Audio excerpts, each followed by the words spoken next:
Alright, makeup geeks, welcome back to my channel. It is Monday, so you know what time it is. It is makeup masterclasses. If you're new to my channel, my name is Marlena, and every Monday we do fun educational classes on makeup. They are never boring, but make sure you grab a snack and grab a drink so that we can just sit and have fun learning makeup together. So, our topic for today is 5 foundation mistakes that you are making. There are 3 basic tools to apply your foundation: the sponge, aka a beauty blender, a brush. Different shaped brushes work, and then you have your good old reliable fingers. So before we get into the tools a little bit more, let's talk about viscosity. I don't hear a lot of people talking about this, but viscosity is the state of being thick, sticky, and semi-fluid inconsistency. You're like, okay, let's get technical here, Marlena. Viscosity matters when it comes to your foundation, because if you have a thinner formula, you're gonna use a different tool than a formula that is a thick one. Let me show you what I mean by viscosity. So I have the NARS Sheer Glow. I'm gonna put it on the back of my hand. I'm gonna do a pretty good size amount. Then I'm gonna use the Milani Conceal and Perfect. We're gonna do the same amount on here. Now let me flip my hand up so you guys can see what's happening. Do you see the texture between this foundation and this one? Do you see how the NARS one is starting to flow down my hand? That means that it's a thinner viscosity. The Milani one's a little bit thicker. It's staying put. It's not moving at all. So that would be a thicker viscosity. Now, why viscosity matters is if you have a thin foundation and you go to apply it with a sponge, what's gonna happen is that sponge is gonna soak up all that foundation, and when you go to pat it on, it's gonna give you a really sheer coverage. So you're gonna waste foundation, and then 2, you're not gonna get the coverage that you want. Now with thicker foundations, I like applying them with a damp sponge, because the damp sponge is gonna help mold that into the skin. It's gonna press it, it's gonna thin it out. Whereas if you apply a thicker foundation with a brush, what's gonna happen is it can kind of stick and get really thick and cakey, and you have a layer on your skin. It's not gonna look flawless and natural. You're gonna see that there's this thick layer of foundation. So my suggestion is, if you have a thinner formula, use a brush. For thicker formulas, use a sponge. Now your fingers, I save that when you want like a BB cream or CC cream or tinted moisturizer. You don't have time, you're rushing out the door, you just wanna slap it on. That's when fingers come in handy, because you're not worried about coverage. You just want a very light finish to the skin. The last thing I want to point out is if you have a really pigmented foundation, I like using a rounded brush like this. Let me show you why. So the NARS one is pretty pigmented. When I go to apply it with a rounded brush, it gives you this buffing motion. It's gonna flare it out. Do you see how the brush handle, like, it's very fluffy, it's very soft, it's kind of spread out like this, so it's gonna spread your foundation out, making that really high pigmented foundation cover more surface on the skin, if that makes sense. So let me show you guys. Do you see how when I'm buffing it into the skin like this, look how beautiful that coverage is, because I'm doing this rounded kind of buffing motion on the skin. It's super pigmented, but I'm able to cover a lot of territory with that. Now, if the foundation is light to medium coverage, let me show you what happens when I use a different brush. So if I use a flat brush like this, I'm gonna stipple it like this.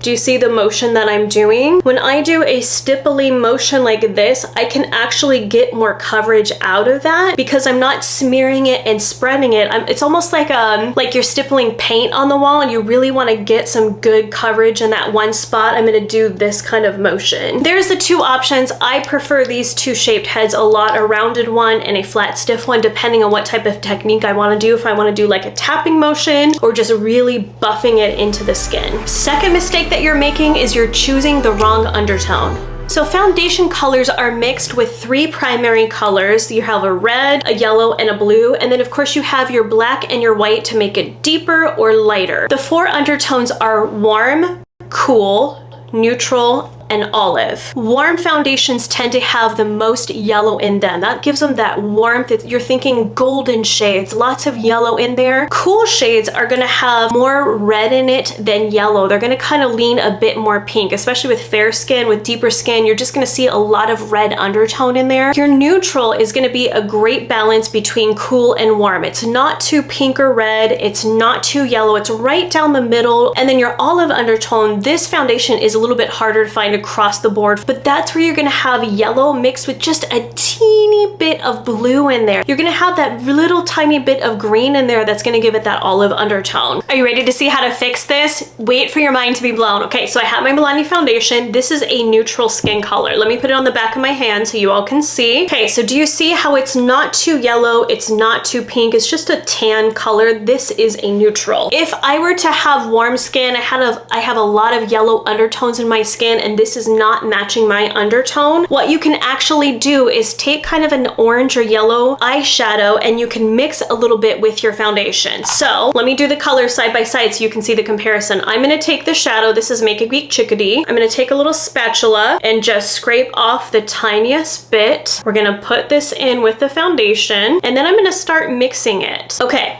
I know the difference is gonna be slight, but we're not trying to go extreme. We're not trying to go Oopa Loopa color here. Do you see this foundation shade? This is the original, this is neutral. See how it's tan? You see how this is pulling a bit more warm now? It has a yellow undertone. Look how easy of a fix that was. Just literally taking a little bit of an eyeshadow, mixing it in with the foundation, it changes that undertone to match your skin. Let's do another one. I'm gonna show you how to change it for cool. I'm gonna go cool, so I need to add more red. This for me is gonna be way too dark. This would work for deep skin. I need to find a lighter version of this, so what is red plus white is gonna be pink. So I have Pinky Promise here. Scrape off a little bit of that shadow. We're gonna dump it in here with that foundation and mix it together. So look at the difference between these two. This is a neutral. This one is now turning cool. Do you see how it's getting a little bit more of a pink undertone because I mixed that pink shadow in there? Same thing again. Now we're gonna take an olive color. This is Make a Geek Olive You for an olive skin tone. Scrape it off. Dump just a little bit in because we don't want a Grinch color. We just want a nice olive color. So here's the neutral one. Do you see how this is now going to more of an olive undertone? Here it's looking a bit like a khaki color. There's your difference between neutral and olive. Mistake number 3 is you are choosing your foundation too light or too dark. When I find a foundation that I truly love and I'm gonna use all the time, I always get 2 shades, one that's a little bit darker and one that's a little lighter. You guys know I love my Dermablend Flawless Creator. I have 2 versions in my kit. This is 25N and this is 10N. The reason being is that we are hardly ever the exact same color throughout the year. During the summer, if we go outside, we get a little bit more tan, we get a little bit darker. I need this shade. During the winter, I'm sitting inside all the time. I tend to get a bit lighter and I use this. So I always like having 2 colors on hand. But if you're in a pinch and you find that your foundation is too light or too dark, what you can do is that same technique I showed you. Take a white or a black eyeshadow and mix it in. Or if you're in a hurry, here's what I recommend. It's not ideal, but again, we're in a pinch. Gotta do what we gotta do. I gotta start my day. I got shiznit to do. So if your foundation is too dark, you got that orange line going on here, you start to walk out the door, you stop, you see the mirror, you're like, oh no, it's too dark. What you're gonna do is run into the bathroom, put a little bit more foundation on. You're gonna buff that bad boy down the neck. And you're gonna go on the chest too. Now, is this going to fix the whole problem? No, but in a pinch, what this is gonna do is not make it so obvious and have that harsh line here that your foundation is too dark. If you start blending it down the neck and the chest, at least it's gonna be the same color going here. Now, if the opposite problem happens and your foundation is too light, what you're gonna do is just take your bronzer, your contour powder, you are going to bronze up under the cheekbones, you're gonna go across the forehead, under the chin. Once you start bronzing up your face quite a bit, it's going to darken the face and make it not so obvious that your foundation is too light for your skin. And then again, take your foundation, blend it down your neck so it's seamless from head to chest. Foundation mistake number 4 is you are choosing the wrong finish. So foundations come in 3 different finishes. There's dewy, satin, and matte.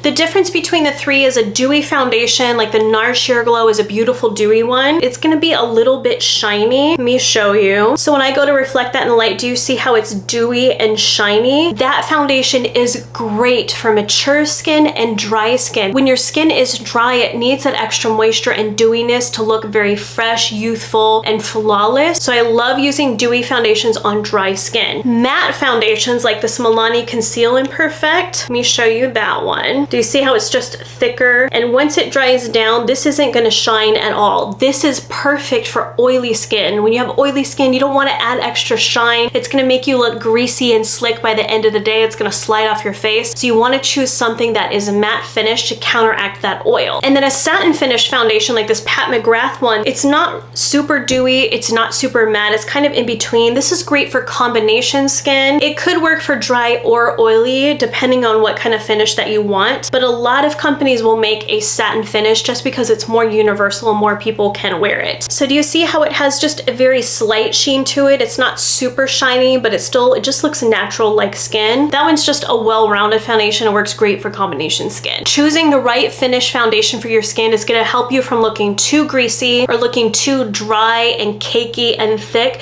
So you wanna make sure that you choose a formula that's gonna complement your skin type. Foundation mistake number 5 is you are applying too much foundation. So let's have a heart-to-heart here. We have all applied too much foundation at one point. I know I've been guilty of it, but what you wanna do regardless of what viscosity your foundation has is to apply a thin layer. You can always add more in the areas that you need. Like for example, for me, under my eyes and around my nose, I need an extra bit.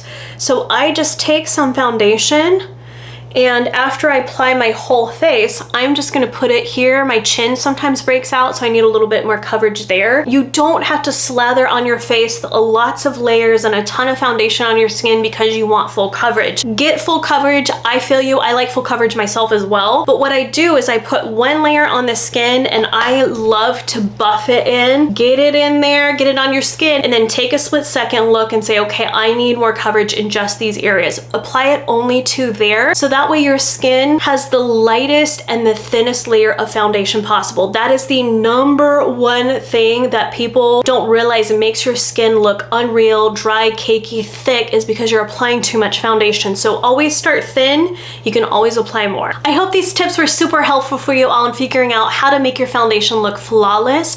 If you like these master classes, don't forget to go to the Makeup Geek site. I offer online classes where you have an online portal. You can connect with other students. There's a class booklet we mail to you. It's a full color pamphlet that has illustrations and colored examples and great tips in there. There's also a quiz, a review. It's an actual class, you all. So if you want to up your makeup game, you can check that out on the Makeup Geek site. So I hope you guys had fun with this class. Don't forget to come back next Monday for a new educational topic. Have a great week, you guys. Stay happy and healthy as always, and I'll talk to you soon. Bye.